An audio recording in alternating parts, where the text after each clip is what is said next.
युनिटची डिसिप्लिन आणि युनिटचं ट्रेनिंग बघणं. सो हा भाग मी युनिटमध्ये केलेला आहेच. त्याच्याशिवाय मी कंपनी कमांडर ची ड्युटी केलेली आहे. त्याच्याशिवाय मी कॉलेज ऑफ मिलिटरी इंजिनिअरिंगमध्ये जो कॉम्बॅट भाग आहे त्याच्यामध्ये कॉलेज ऑफ मिलिटरी इंजिनिअरिंगमध्ये मी इन्स्ट्रक्टर म्हणून पोस्टेड होते.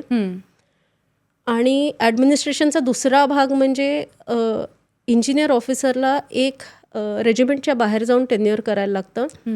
ते मी असिस्टंट गॅरिसन इंजिनियर म्हणून कारू गावामध्ये 2.5 वर्ष सर्व केलेलं आहे. कारू हा लेहपासून 40 किलोमीटर जेव्हा पँगॉंगकडे जाता तेव्हा एक छोटं मिलिटरी स्टेशन आहे. म्हणजे एक छोटंसं विलेज आहे.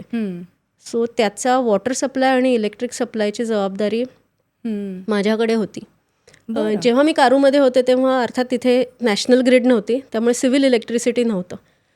सो तेव्हा काय होतं?